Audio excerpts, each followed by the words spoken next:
Thank you so much. So, we're back. We're doing our ideas pitch competitions. Our judges are here. I'm waiting on one judge, but we'll still get the show going. We have our students that will be pitching. It looks like we've got just shy of 16 pitches, 15 pitches. As you know, the ideas pitch competition, it's open to any college, any high school, any high school, any college, any university student in the Houston area. And our goal is to find students. I didn't know I was on TV up there. Oh, God. So, our goal, I should fix my hair. Our goal really is to help students, that have, solutions to problems, give them a platform to share it, and then give them access to the makers and the makers of Faire, give them access to customers to validate their ideas, and then really give them access to mentors and then investors that can help them grow their idea. So yesterday, we had a lot of the students set up booths all around the HCC pavilion, and they pitched to about 100 people, if not more, about their idea. A lot of them were validated, a lot of them were changed, and then some of them were like, hey, this is not a cool idea yet. I need to go back to the drawing board and do it again. But that's the reality of it.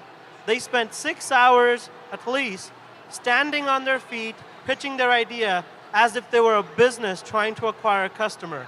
And that's what entrepreneurship is about. It requires that tenacity and that grit, and also requires that idea. So we're so happy that we're here again. Our judges today is David Brunet, the organizer of the Maker Faire. Thank you so much for being our judge. Then Ed, how do you say your last name, sir? Pennant. Yes, I don't want to get that wrong. So Ed Pennant, he's with the Rotary Club Skyline Houston, director at large. Kimberly Penn, president of Webtropolis. And then Dr. Francis Glover, our AVC for Students Success. So thank you for being our judges. Our judges are going to be rating each of the pitches as I call them. All the students have been prepped. You guys all have 3 minutes, no more, to come up and pitch your idea. If you do have something you want to show, you're welcome to bring it up here, but it has to be a quick setup and teardown. And judges, you could get up to 2 minutes of Q&A or use that time for grading between pitches. And our goal is to get all the pitches in, and then we'll take a 15 to 20 minute break to do our grading to make sure all the scores are coming in, and then we'll announce top 5 scorers. First place, we'll get $1,500 in unrestricted cash from HCC to build their idea forward. Second place, we'll get $700.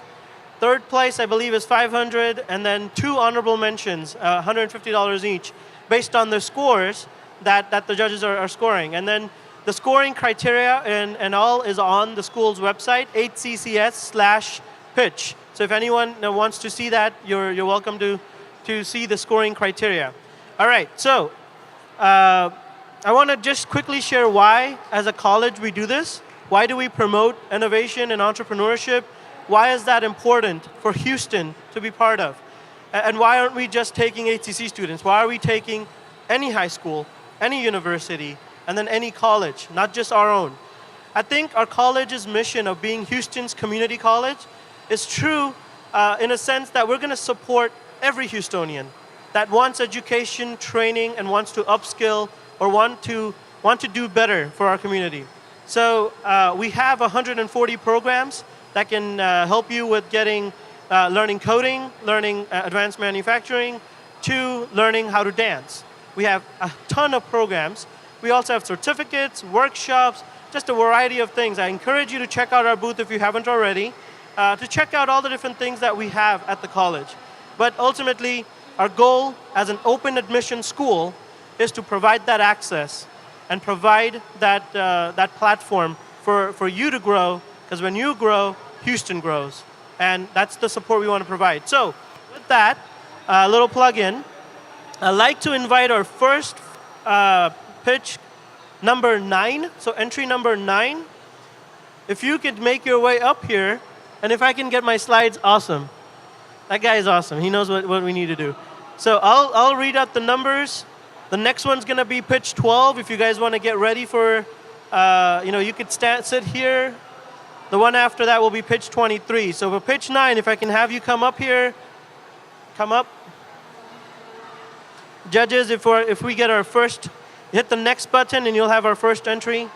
Ma'am, those mics are for you, and whenever you're ready, we'll get the time started. Mohammed, can you help me with the timer for 3 minutes? How do we adjust this? How do you adjust this? You're better at this than I am. You want this? This would be helpful, thank you. But I'm not sure how you would adjust that.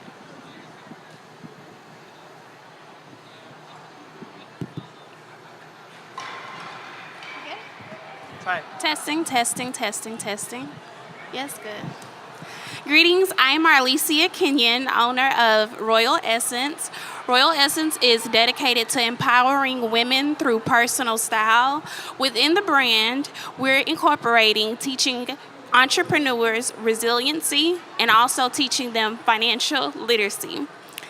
Within the brand, we will teach financial literacy to help upcoming and seasoned entrepreneurs to give them the path on which to go, as well as teaching them resiliency on overcoming obstacles. I am a worker, I'm a mother, I'm also a student, and I'm an entrepreneur. I understand that there is inner villains within that can destroy a dream. So my job is to teach others to destroy that thought in their head that tells them that I can't do this, or I don't have enough time, or I'm a single parent and I can't do this, or I don't have enough money to do this dream. So I want to incorporate a curriculum to help other entrepreneurs or other aspiring entrepreneurs to help them along their journey so that they can be everything that they were called to be. Their wealth, their happiness, and their abundance is something that they have access to. And they just need a person like me to be an example to help them get up and go after their dreams. So Royal Essence will be that voice for them to help them along with their journey. Thank you. Did you say? Any questions, judges? Any comments? No. You'll have to scream it. I'll repeat. If there's any questions, I'll repeat it. Are we okay? Okay, thank you. Good job. All right, our judges are grading the pitch. Now, our judges did have the opportunity to walk around and see her booth and listen to her pitch in person at the booth. So, not expecting a lot of questions. If I could get pitch number 12 ready. And then make sure you're bringing your pitch card. Bring your pitch number for the video. And then also make sure to introduce yourself. Say your name.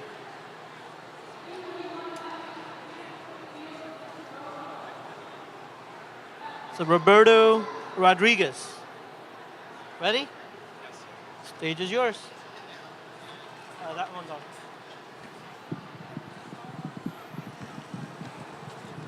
Can I take it off? Okay. Good afternoon. My name is Roberto Rodriguez, and I have the distinct pleasure of welcoming, for the first time, my idea for how we can innovate financial literacy today, called Wayfinders.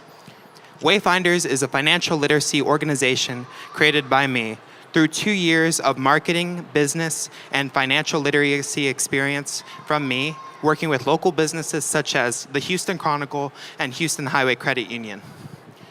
What we're seeing now today is that people don't understand the true value of a dollar.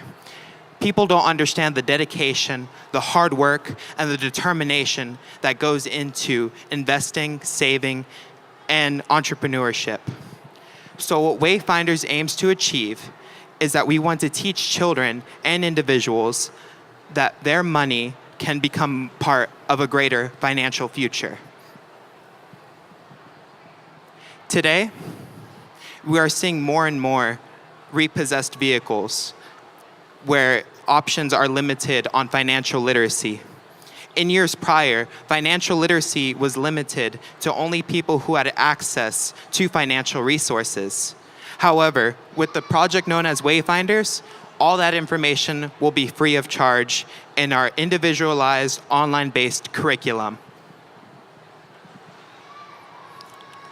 However, there will be paid aspects to Wayfinders as well. Everyone has a financial story, and everyone comes from a different financial background. There are CEOs and local business owners that are just waiting to share their story with other entrepreneurs that are just waiting to get their door off on the right financial start. Wayfinders will be the first to foster a new generation of financially successful individuals. And I have no doubt that this will impact not only our city, not only America, but the world itself. Thank you so much. All right.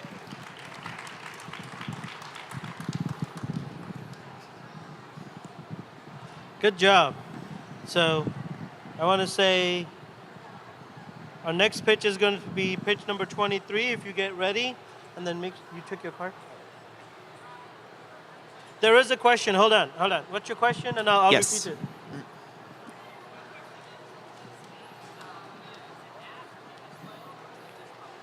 All right, so the question is, will this be done through an app or a website? So Wayfinders is an online-based curriculum. There is goals to have it as an online application as well as a website. Our goal is to create individualized and personalized financial literacy programs that are online, because what we see now is that schools today are tailored for standardized testing and not necessarily for individualized supplementary financial literacy. So everything will be available online 24/7, free of charge. All right. Is that a family member back there? Yes. All right, so that first clap that you heard, that was his mom. So I just want to give a shout out to the parents, who are here supporting these fantastic ideas. So thank you. Thank you for doing what you do. And I encourage more parents to support their students' entrepreneurial path.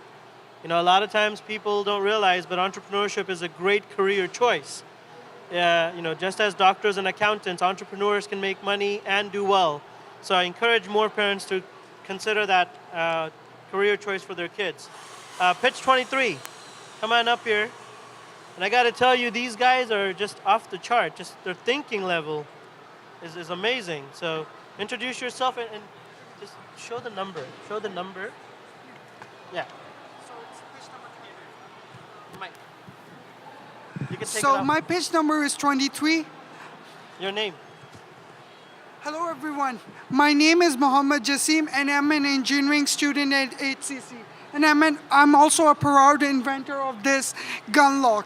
This is like a fingerprint scan GPS integrated gun lock. I know all of you must have heard about the horrors of like gun all over United States. The school shooting, the theft of guns, that's like more than 200,000 each year. And the increasing number of suicide rate among teenagers, that's like 70,000 teenagers commit suicide by the help of firearms. So like for all these problems, I have this one simple solution. That's the gun lock. There is like fingerprint scan inside it that works like less than in a second. You can open the gun lock. And there is also like a GPS. So if you like misplace the gun or like someone stole it from your car, you can track it down or you can give it to the police officer. As for the battery, I'm working on an app for this. So it's like 70% ready. Whenever like the battery is like 10% remaining, so the app is gonna tell you that like you have to recharge. It's gonna keep telling you till you don't recharge. So this is like, it's all gonna cost like $70 to build this stuff. So from like GPS and everything and the fingerprint, everything is gonna be like $70. In the end, I would like to say just one thing. It's better to like spend $70 in this device rather than mourn over for like rest of your life on your mistake that you don't buy it. That's it. Thank you, appreciate it. Can you show it? So, yeah, this is like the lock. So I haven't installed a I battery. was just going to give it to her. Yeah. Judges, if you want to, have you seen it Yeah. already? Oh, everyone's seen it. All right. Yeah. So it's a working prototype? Yeah, it's a working prototype as I All have right. like demonstrated to all of you. Yeah. All right. So Jasim spent some time yesterday to showcase this and today. So everyone's got a chance to see it. Thanks, Jasim. Let's Yeah. get our next entry.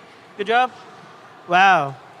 I got to tell you, I'm also loving the diversity. I didn't realize, but I have 3 very diverse students from a high schooler to a girl, a guy, and 3 different ethnicities we just covered. So this happens naturally. Pitch number 25. Hey guys, come on up here.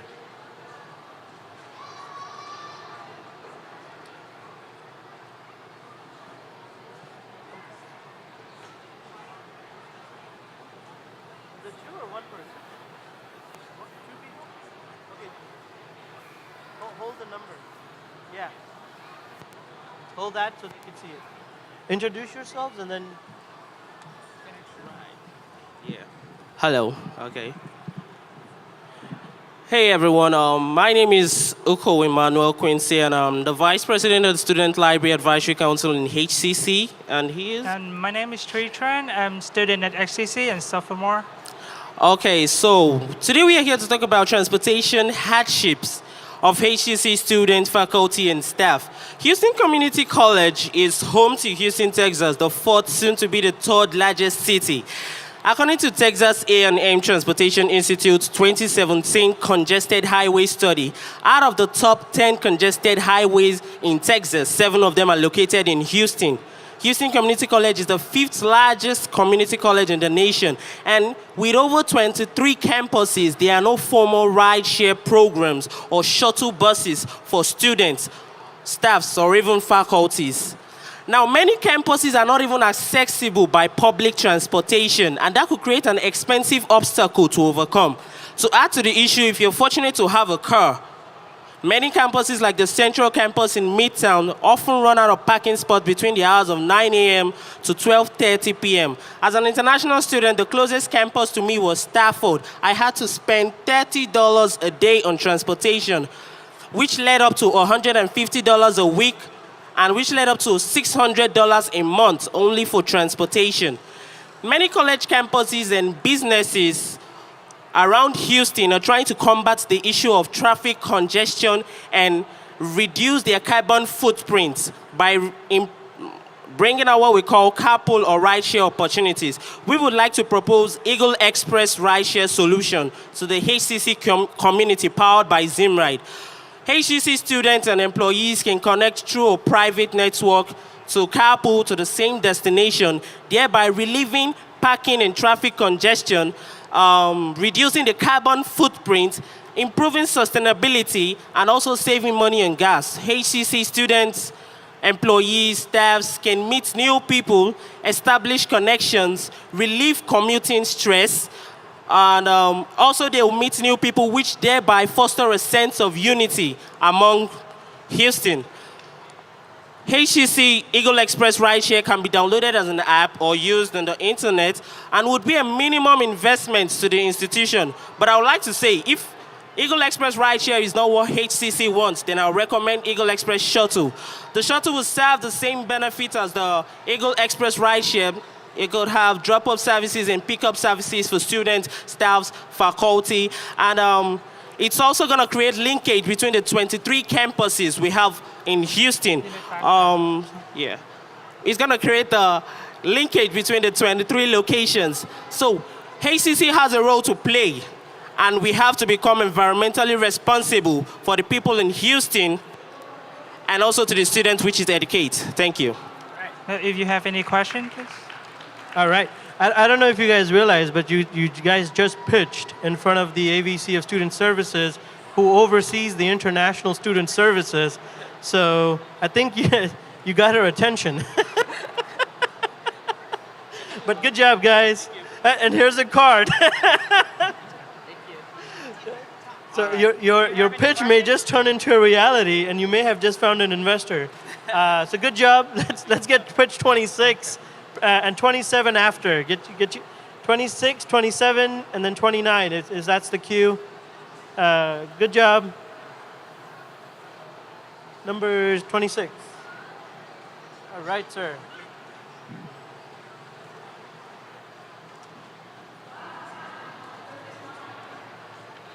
Here's your mic. You want to take it off? All right. Judges, are we okay on scoring? And are we doing okay?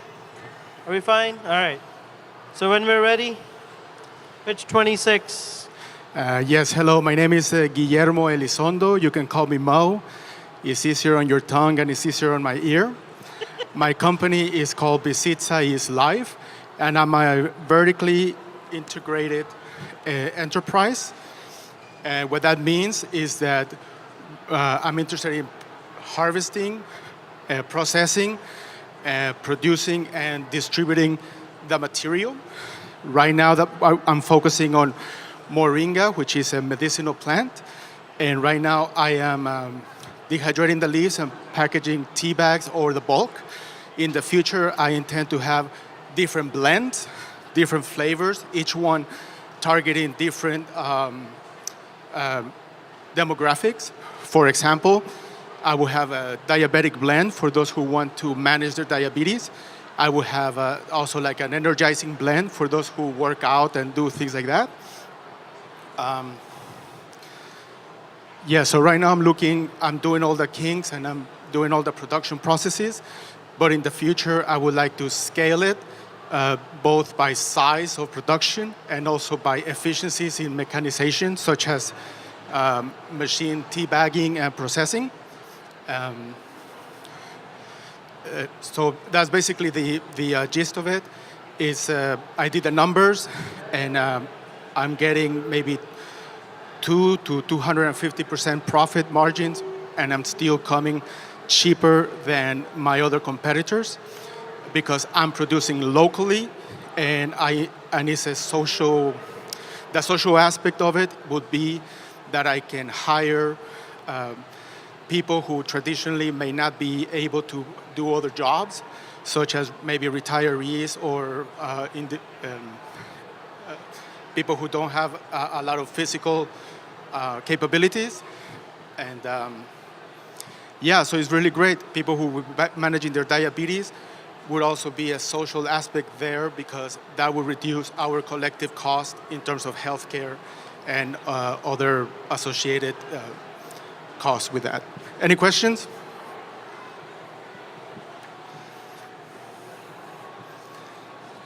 Who are your competitors, and two, how are you looking at the interaction between this? All right, so the question is, who are your competitors?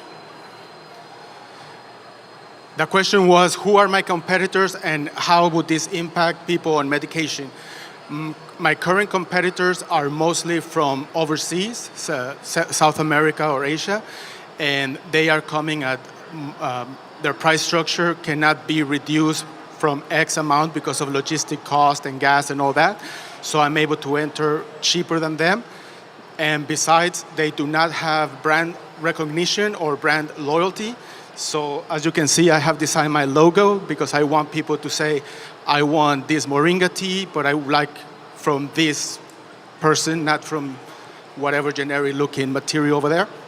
And how would it affect people who are currently in medication?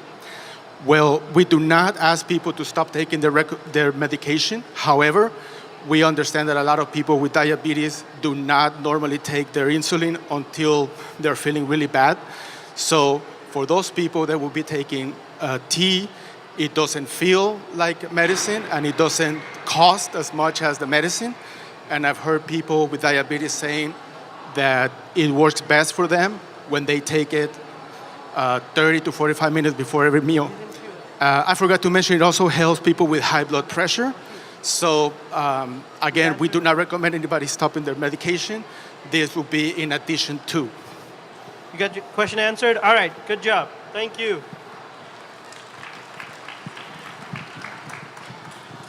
So I want to just highlight as a community college, we do have the most diverse student body, even when it comes to ethnicity, age, and skill levels. So I think that's something to be said. Let me get the next entry, pitch 27.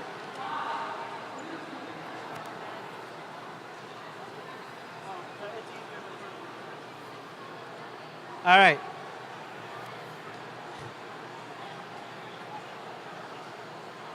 So this entry's got some investors. Make sure you tell us a little about you and how you're involved. Hello everyone, I am Neha Meghjani and he's Oman Pirani. We are here to represent Campus. We HCC students have created a mobile application for other college and university students. So this is basically like a marketplace where students can buy and sell books and college supplies. They can post and search for roommates and they can look for all the ongoing and upcoming events within their campus.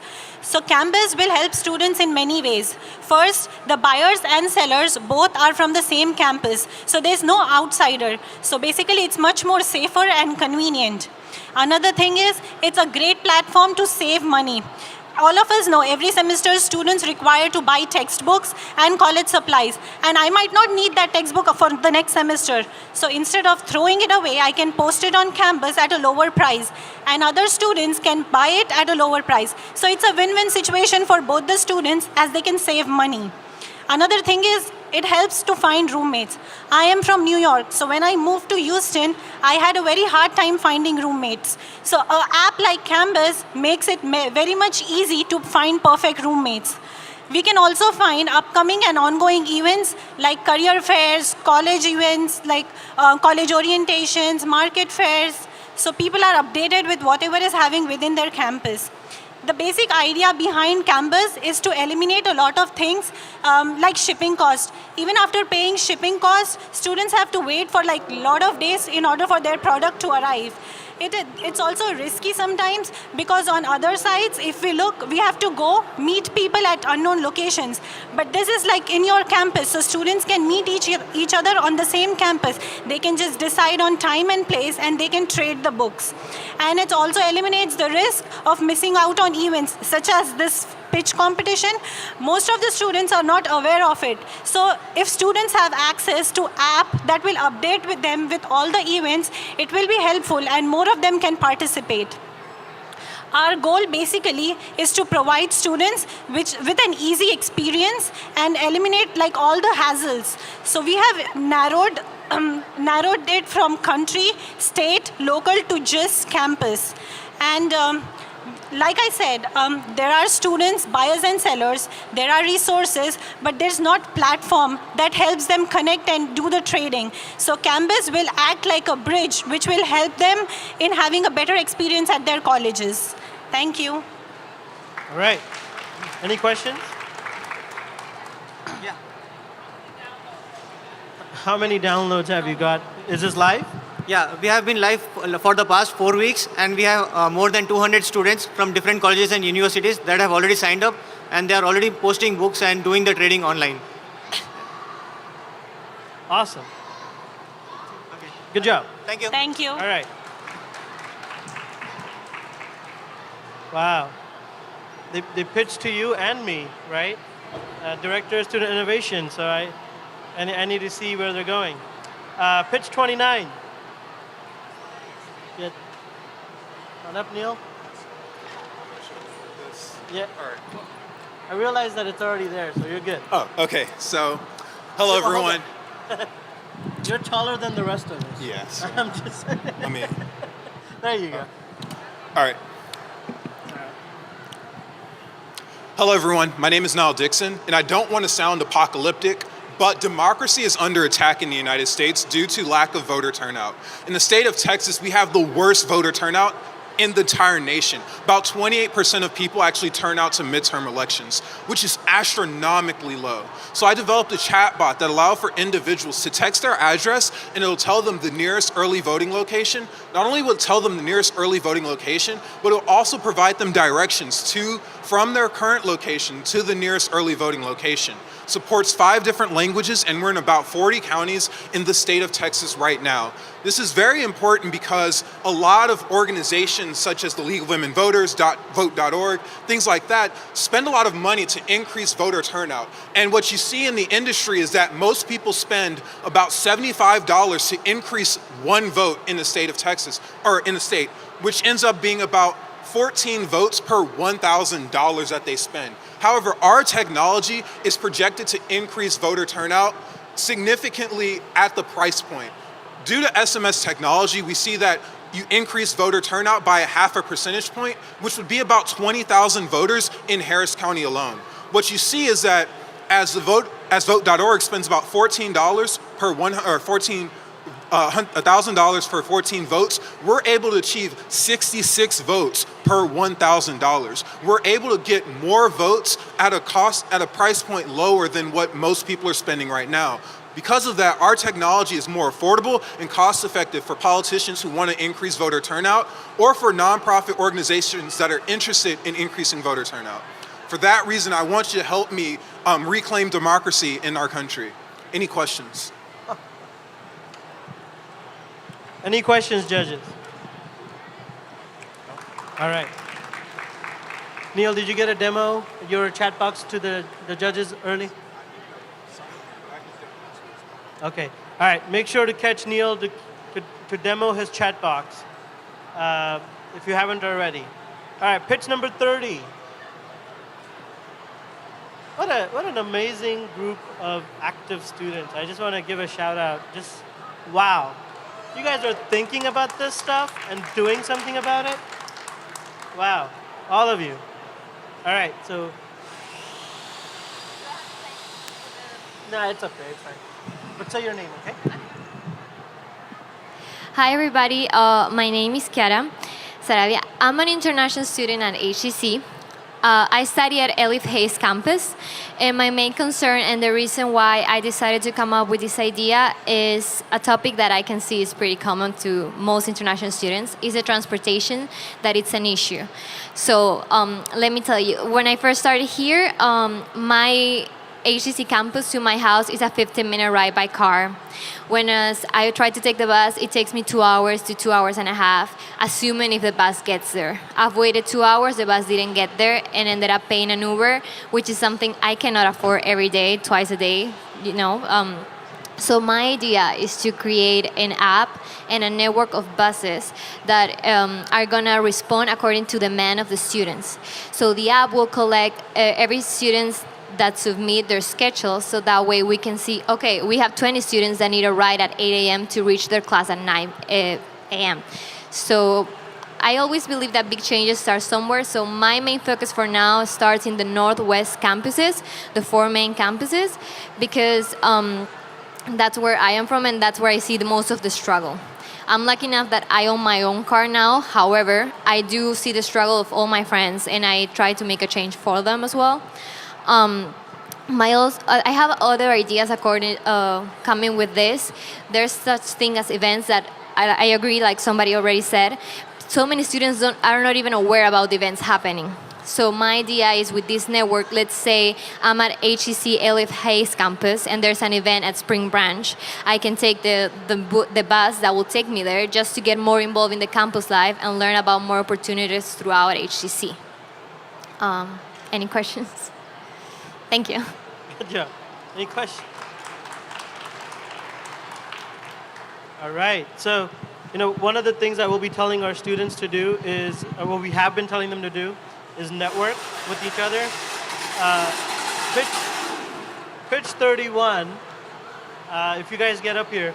So thank you so much. You guys realize as you're watching each other pitch, you guys could combine your ideas together and build a team, right? So I hope you leverage the talent around you, whether the student is from U of H that made a chat box or the international student from HCC. Exchange phone numbers, exchange emails, and follow up with each other.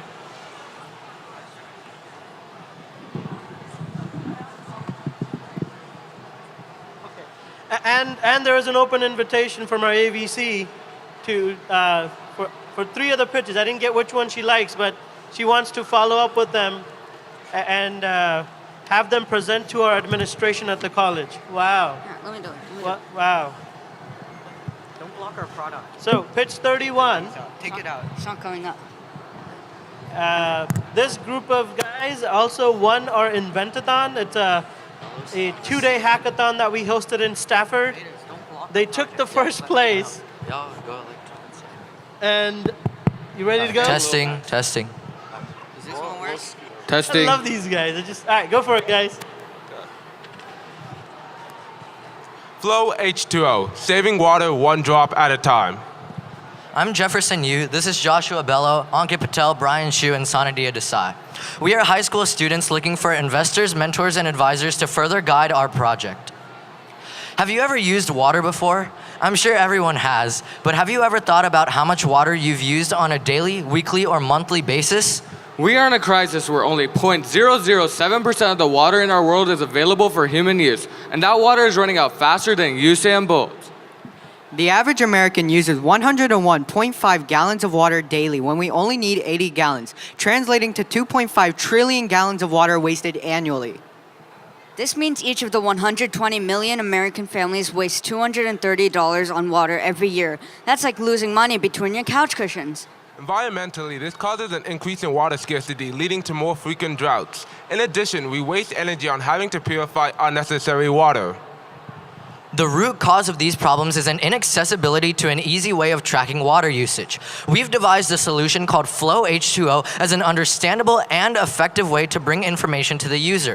Flow H2O is a system of electrical and software components which senses volumetric water flow, such as through a household, then transmits that data wirelessly to the user's device, and then displays in a neat application with data visualizations and graphs of daily and weekly water usage. When reaching the quotas or limits a consumer sets, they will receive notifications from Flow H2O and will quickly realize that those 30-minute long showers are taking a massive toll on their water usage. As for our software, the sky's the limit, as we can always add more functionality in order to further enhance the capabilities of Flow H2O. If you guys have any more questions or would like to see our working prototype and software in action, feel free to ask during the Q&A. Our invention solves the problem of inaccessibility by increasing the awareness of how much water is being used every day. This incentivizes people to conserve water because they save money by saving water. The societal impact of Flow H2O includes replenishing dried up water sources, saving money on running water, as well as countless others. Including manufacturing and miscellaneous fees, Flow H2O would only require a total cost of $20. Of course, the profits will outweigh the costs of Flow H2O. With margins of 150% at a selling price of $50, Flow H2O would be profitable in one smooth flowing year. Flow H2O can potentially reach out to 126 million people in the US, attracting smart home owners, companies trying to keep track of their water usage, and eco-friendly citizens. The value of Flow H2O is immeasurable to consumers because it's a user-friendly way to track their water usage. It's also valuable to investors because there is little competition in our market, meaning that Flow H2O has the room to grow. Water available for emergencies. Maintain a green world. Refill reservoirs. 700 billion gallons of water saved. $28 trillion preserved. All with Flow H2O. All right. I'm standing here smiling because I see the parents with the timer. Thank you for your time, and we hope that you will endorse our product so that we can bring about a positive environmental, economic, and societal change in the world. We will now open this presentation for questions and answers. Any questions? All right. All right, you want to Sure. see the demo? Okay. So they put this together in, 15 hours? So what we're gonna do is Brian is going to, so this whole prototype basically simulates a water pipe. So for example, like you turning on your flushing your toilet, turning on the faucet, etc. So when he pours the water in, that's pretty much simulating like the water flowing. So what he's gonna do is he's going to go ahead and do that. And this is actually the sensor that we were talking about. It transmits the data into this electronic component, and then it wirelessly goes into my computer. So in a second, I'll bring my computer down to the judges so that you guys can see it. So we've created an application here where, So we're able to, wait, just- sorry.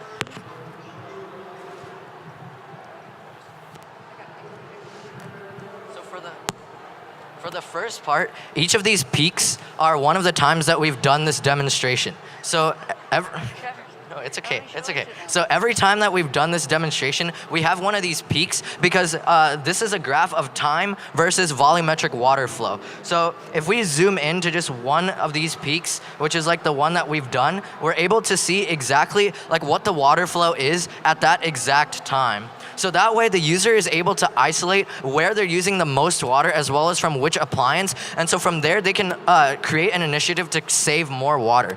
In addition, we also are able to see the total amount of water that we've used today. For example, this graph is on Sunday, so we're able to see that everything here is like the amount of water we've used today, which is Sunday. The reason why these aren't filled yet is because Sunday's the first day of the week, and so once we get to Saturday, for example, all the data will be filled. I mentioned in the pitch that one of the most important aspects of Flow H2O was the notification system. When you set a limit or a quota as to how much water you want to use, let's say 80 gallons, which is our suggested value. Let's say that you're at like 70 gallons. You'll receive a notification on your phone saying, hey, you're almost at your limit. You might want to think about what you're doing and conserve more water. So that way, it reminds the users and consumers to make sure that they're conserving water. All right, in 20 seconds or less, the second question is, will it also quality of water? Can you also make it check the quality of water? So that's something that we can actually implement in the future. So what we have here is an analog sensor. And so if we just add like a secondary sensor here, we're able to do anything. Because like I said, the sky's the limit for both our software and our hardware. We can always add more features. All right, good job.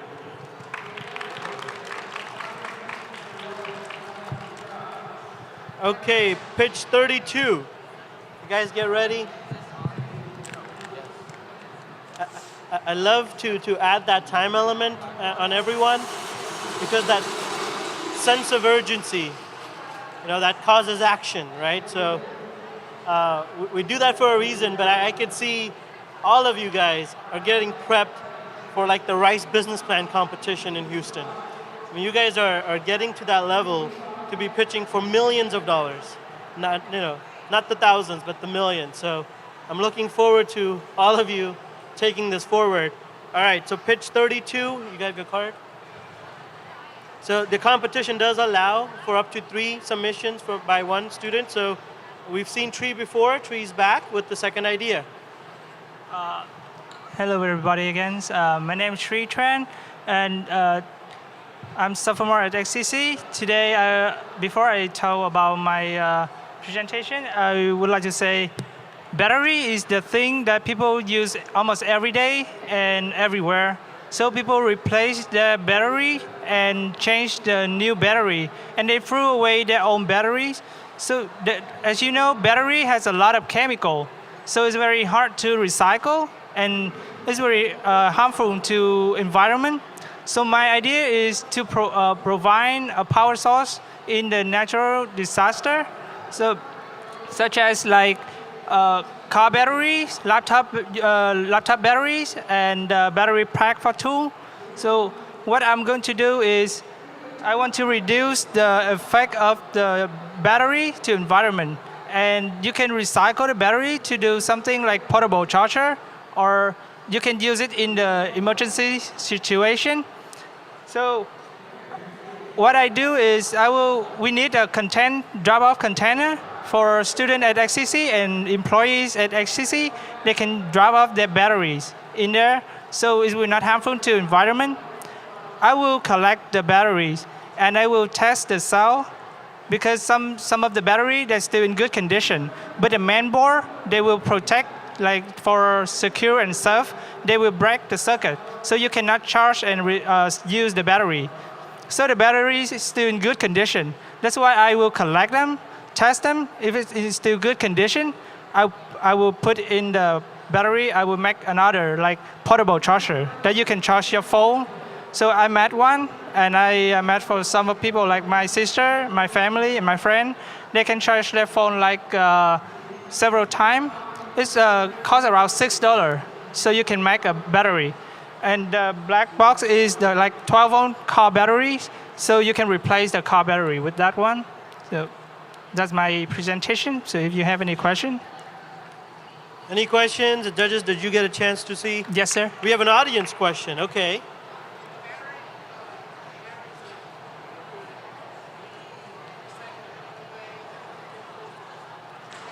So in case of the cell I test, if it's in not good condition anymore, so I will bring it to the West Part depository. So they will recycle the battery right way. It's not harmful to environment. And all of this is I make from the 3D printer. So the case I made from 3D printer. And inside is the battery. You can put your name on it too. So nobody have it, but you have your name on it too. Like, all right. There's the name on it.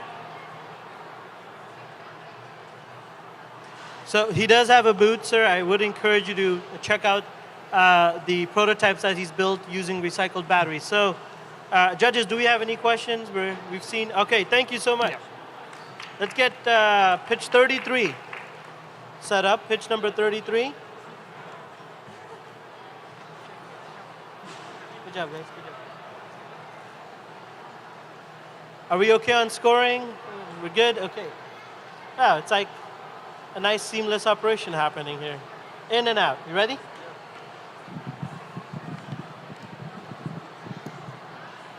Go for it.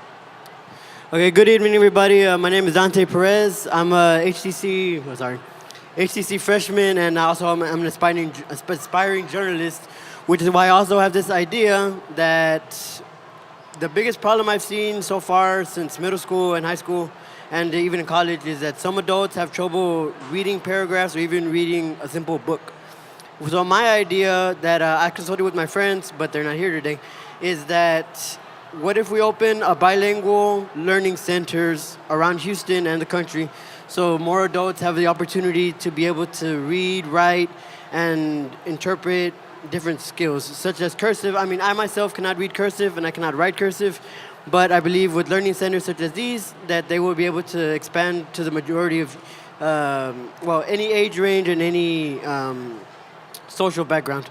So I know y'all might be thinking, well, what's this any different than school that how is this different than school? My pitch would be more to have it in the, community centers and learning centers around Houston, so that way adults can come in and so can children and anybody of any age, and they can come in, they can sit down and then have a one-on-one chat with the teacher, or go through, fun ideas in order to expand your mind more on what they want to read or learn, such as the cursive curriculum. If a student comes up and says, I need help in this, there's one class specifically for that. And economic cost would be a big boom specifically because it opens the minds up of more adults and kids to say, oh, I want to be a journalist, I want to be in marketing, I want to be in sales, so they can read and write and learn more. And also environmental impact, we wouldn't need a new plot of land, a new territory, anything like that. All we would need is just a regular old community center, or we could also do outside sessions in parks or wherever is necessary in order for people to expand their minds more. Some people learn more outside, some people learn more inside. So I believe learning centers of that culture, of that extent, will benefit the people greatly, especially for people who come out of state or who visit from other countries, in order they can get a translation, or if not, be able to write or read and learn properly. I will not take any questions. All right. Any questions? I have to say, when he had his booth, most of his time he spent in his chair reading his notes. And I said, you got to go talk to people. And I'm glad you did both. So good job. Let's get pitch 37. Pitch number 37 up here, followed by pitch 38, 39, 41 will be our last. Judges, we're getting close. Like I said, after all the pitches are done, we'll take a quick 15-minute break for us to do the scoring. That's the opportunity to turn around, say hi to your neighbors, and find out who's sitting in the audience with you. Are you ready, ma'am? Go for it. Hello, my name is Itza Quetchaman, and I'm currently working on developing a recreational center for at-risk youths. I came up with this idea because I noticed that youths don't have a lot of places to go after school, so they tend to get into trouble and things they're not supposed to simply because they don't have anything else to do. Over 20,000 youths are detained in America each day, and nearly 2 million youths are arrested each year. Christian Culture Community Center wants to provide a space for youths so that they can have a place to avoid getting into trouble and becoming victims or participants in crime. We not only want to provide a space, but we want to provide a creative space so that they can pursue their God-given gifts and talents and their higher call in life. Christian Culture Community Center, I'm sorry.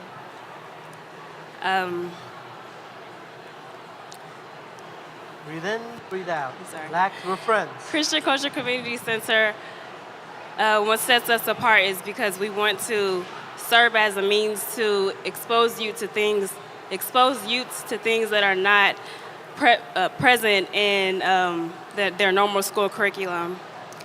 And why I think this is important is because the political climate that we're living in now, it seems we have an uncertain future. But one thing's for certain is that youths are the future, and they will determine where we will go as a nation. So I think the greatest investment is investing in our youth. And, they might be our next greatest leaders and entrepreneurs and creators. And that's all. Thank you. Good job. Have they all met you? Have they all come by, seen you? Okay, all right. Any questions? We're good? Awesome. It saves us so much time when we allow the judges to go check out their booths before. Let's get number 38. Pitch number 38, please get up here. Followed by pitch number 39. So make sure you're prepared, ready to go. You ready, ma'am? Wait, let's give our judges 30 seconds more or 10 seconds. Are we ready? Okay, go ahead. Good evening. Nightingale is a smartphone app to help in childcare and adult care. I'm an international student. When I came to America and I took my son to daycare, and I said, I just need 2 days. They said, no, you have to pay for 1 week. I was like, no, why should I pay for 1 week when he's going to be there just 2 times a week? They insisted. I felt that was not good use of my money, and they don't customize it, that they don't teach him, they don't do all that I want them to do for him. So I felt this app is going to help parents. Like if I want someone to just take care of my child for just 2 hours, I will get it at a good price. So the app basically is going to help the students that need extra money, and then the caregivers that need flexible hours, extra job to make a little money. Then another thing is the home care. If you have adult parents, older parents, for instance, sometimes when my mom needs to go to the hospital, I really want someone to go with her and to give me feedback on exactly what the doctor said. Because she'll come back and say, oh, the doctor said I should do that. But if you have this app, you could just call up someone and the person will come and escort your mom. Not only will the person drive your mom, the person will go with your mom into the hospital and talk with the doctor. And then all those caregivers that we have in the Nightingale, they will be vetted. It's not just anybody that walk up. They will go through a process before they can be one of the workers. So I feel it's going to save money, it's going to save time, and it's going to be very convenient. Thank you. All right. Any questions? Go ahead and put that. No. We're looking good on time, so let's get our next pitch. Number 39 up here. Good job.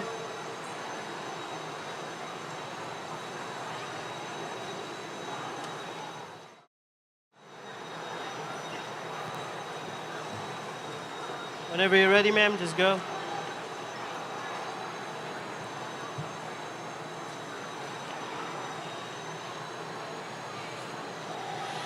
Hello everyone, my name is Diana and I am currently a graphic designer student at Houston Community College. My hobbies include making and designing my own paper flowers, and creating crafts, and watercolor painting, all which I am very passionate about. Throughout the years, I've come to realize that the top 3 problems that students face are 1, studying, 2, failing to manage money, 3, stress while working and studying. Earning an income as a full-time student can be a challenge, even if they've received support from tuition. In turn, it turns out that nearly 70% of college students work at least part-time. This means that most students need options that can help them pay for meals, to housing, to textbooks, to gas for money for transportation. The big question is, what is the college student to do to earn that extra money? Selling crafts and artwork is a serious business. It can be a student's road to success at whatever level they imagine, from turning a hobby into a side income. The benefits for students selling art and crafts is that they will be able to learn how to manage money and time. Most importantly, is that they will gain entrepreneurial skills firsthand. Handmade goods have become so popular. More and more people are seeking one-of-a-kind treasures instead of mass-produced products. They are choosing to purchase handmade goods instead of items made in a random factory. They are deciding to proudly wear custom-designed earrings and buy artwork created by a local artist with a personal story that they've come to know and admire. Even though schools already help us academically by offering many great programs and degrees like Houston Community College, students are still in need of financial support to earn additional income. Help us also achieve artistically by allowing us to promote and grow with real-life entrepreneurial skills by selling and presenting our art and crafts to the community. Thank you. Awesome. I will also encourage the judges to stop by my booth to see crafts and artworks from my friends and myself. I'm open to questions. And There is a question, go for it.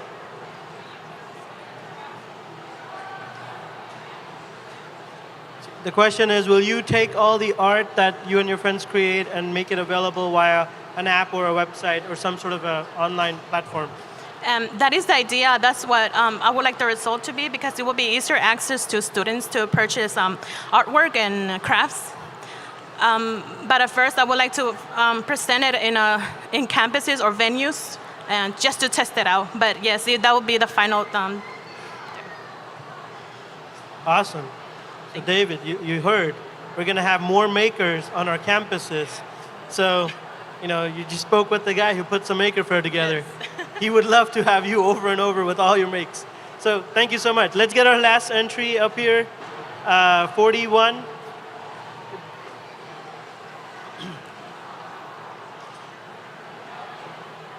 Our goal is to announce the top 5 scorers before our time is gone for the time slot, before 3. So after our last entry, we'll take a quick break. Again, that's the opportunity for you to get to know each other. And like we mentioned earlier, each one of you has a different skill to add. So if you want to learn how to make apps, maybe talk to Niall back there, right? So make use of that. Last entry, you ready? Yes. Okay, go for it. My name is Annika. I'm from Carnegie Vanguard High School, entry 41. This is a lithium polymer battery. This is what everyone has in their iPhones and their Android phones in their pockets right now. And this has served us well. This charges in about 2 hours, it lasts a full day, and it degrades over 2 years. This is incredible, but we can do a lot better. This is a grid cell battery prototype. The way that these batteries work is by stratifying a single battery into distinct sectors, with each sector having a lower overall variance within itself.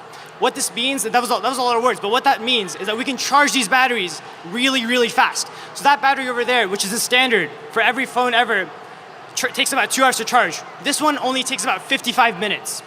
The cool thing is that battery charge times actually decrease exponentially in relation to the number of cells that we can add onto this battery. This battery only has 12 cells, but if we were to increase the number of cells by doing more research and development, what I plan to do next is to make a custom battery and continue to do more research and development with 100 different cells. 100 different cells will allow us, with 100 different cells using custom electronics, custom housing, and custom hardware. 100 different cells will allow us to achieve a theoretical minimum charge time of under 3 minutes. This is profound. What this means is drastic implications for society. So in the name of smartphones, 77% of consumers who purchase smartphones today plan to upgrade their smartphone within the next 2 years. Why do we upgrade our smartphones? Either the phone gets too slow or the battery dies too fast. Both of these are results of battery degradation. If we can reduce the number of reasons for individuals to change their phone every year and to buy a new one, we can drastically reduce technological waste from lithium battery pollution and from cell phone waste. Another thing that I was made aware of today by an incredible gentleman who works at a research firm for disabled individuals. He was talking to me about how wheelchairs take forever to charge. And he told me that to charge a wheelchair, you have to charge it overnight. And if you forget to plug it in, then you're completely screwed for the next day. In this area, grid cell technology could drastically help by reducing the charge time and giving disabled individuals more ability to be more accessible and give them more freedom. Currently, Samsung and LG have a complete monopoly on the mobile battery market. To invade the sector and to be profitable, what we plan to do is to use a standard penetration model used by most other startups. The idea is to first partner with a small-scale, low-volume startup and work our way up to a high volume. If you have more questions about the actual technology or the business idea, then please let me know in the Q&A. All right. Good job. Any questions? Judges, have you got a chance to see his table? All right. Good job. Ankush? Oh, there is a... All right. There's an audience question for 10 seconds. If you can scream it. How does the size compare to this current? prototype is dramatically bigger, as you can tell, than the prototype, or than the actual standard battery. But this is because I'm using off-the-shelf parts.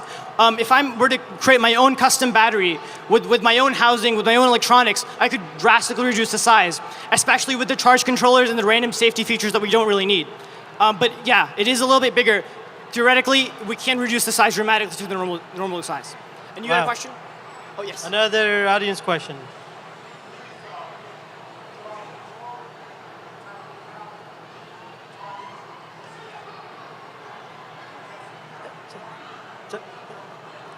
It's not really a question. That's a feature request. We'll wait for that request. Yes. You want it, I got it.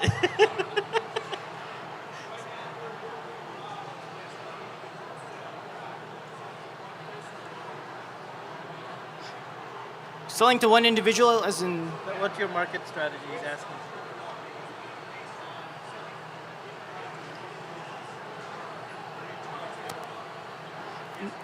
What's your marketing strategy? Well, it's a two-part question, so wait. Okay. So your marketing strategy is based on grid cell per person, correct?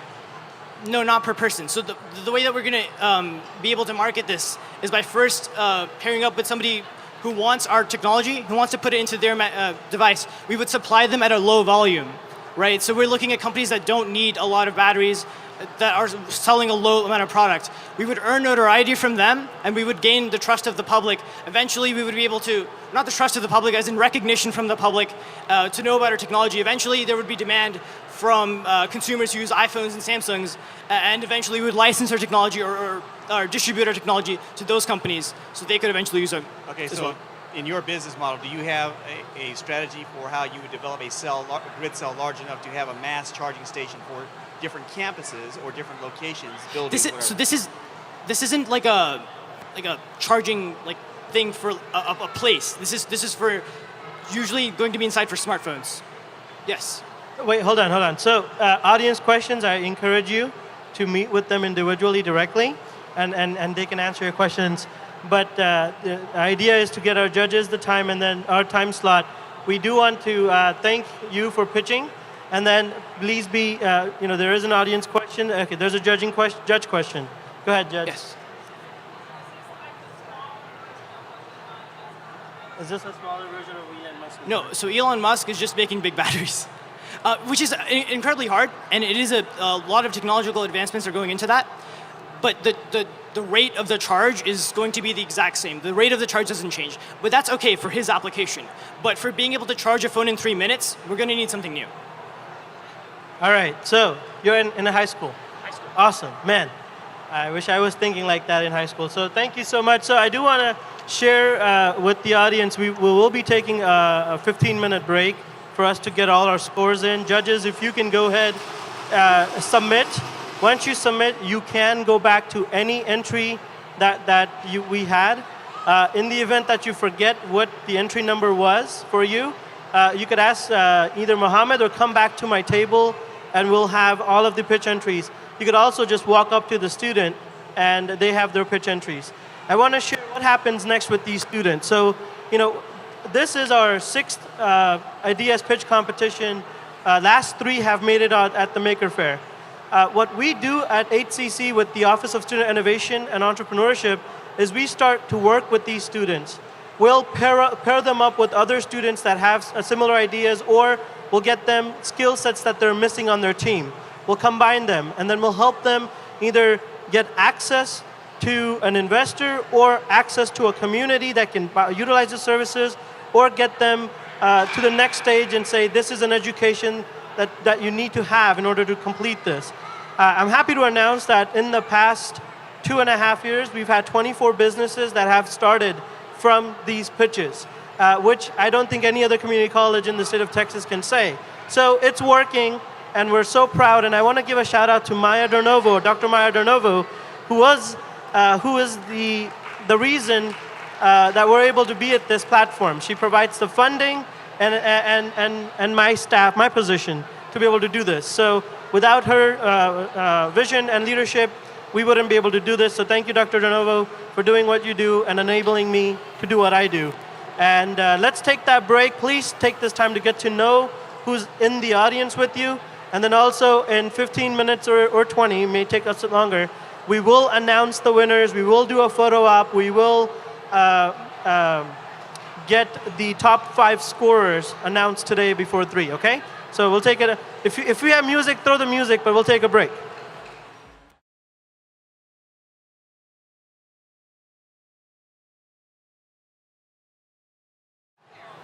All right, judges, and are we ready to get all of our top scorers up here, award them some cash prizes, and then give them an opportunity to build their ideas even further? Yes? All right. So we took all the scores. We just added them up based on each of the judges' criteria. So I'm going to start with 2 honorable mentions. So with the score, I'd like to have pitch number 23 and pitch number 41 on the stage for honorable mentions. So pitch 41, pitch 23, congratulations. Honorable mentions are worth $150, so congratulations of scoring $150. And of course, don't leave. There's a lot of paperwork to get that 151 out of the system. So there is a process. Once you have here, so let's get a photo quickly.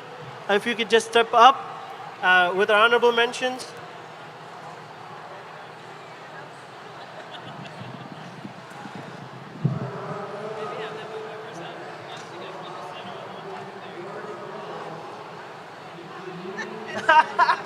Oh, really?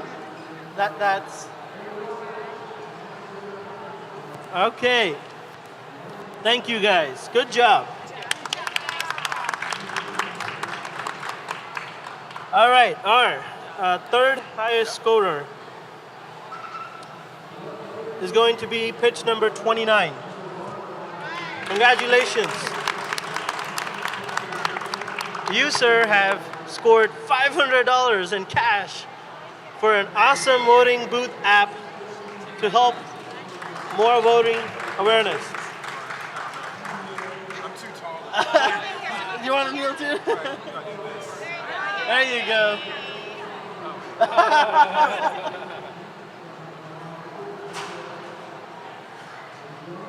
Okay, so just hang tight here because we could do a big shot. So maybe on the side there. Okay, second highest scorer. It's going to be pitch number 25. All right, it's a group entry. Transportation, right? Which one was that for them? The transportation one? Remember they pitched one? Yeah, so the transportation one, not the battery. The battery is later. Yep. Good job. Thank you. All right, photo. We kind of got a theme going. The winner's got to kneel, you know, it's just.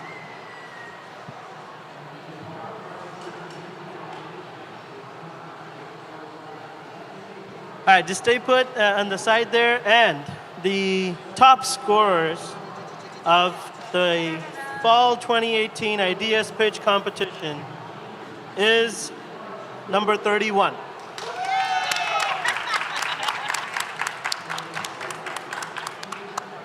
Congratulations, Flow H2O, for not only taking the Inventathon top place, but then taking our ideas pitch. And if I can get all top scorers on the stage for a nice big photo.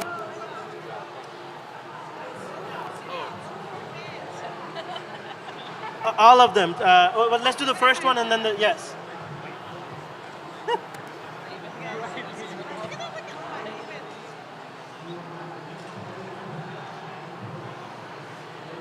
So what was the high school? Elkins High School. Elkins High School. Elkins High School, Fort Bend. We need to let the principals know. They're taking over all our competitions. Come on.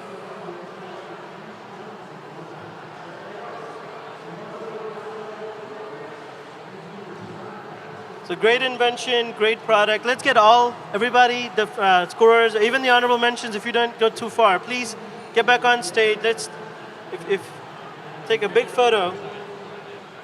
And I do want to say, for everyone that took part in the competition, we do have certificates of participation, so we will make that available at our desk.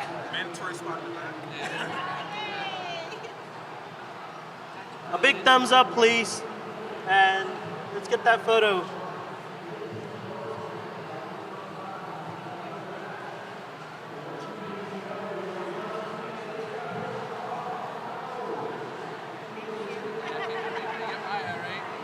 All right.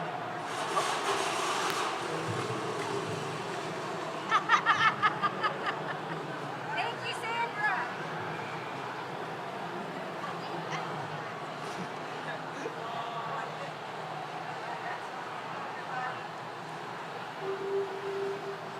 All right. Thank you. Good job, guys and girls. Again, we do have certificates for everyone that took part. And we do want to talk to you about moving your ideas forward. I think we're just about used up our time on this stage. Once again, a big thanks to the David Brunet with the Houston Maker Faire. And every one of you gets an opportunity to work with my office to build that idea forward. We will help connect you with your next stages. And once again, thank you so much to the parents that came out and supported the children. I think that's so important for you to do that. And encourage them to think about entrepreneurship. So once again, we've for this semester's Fall 2018 Ideas Pitch Competition, that's a wrap. Thank you so much.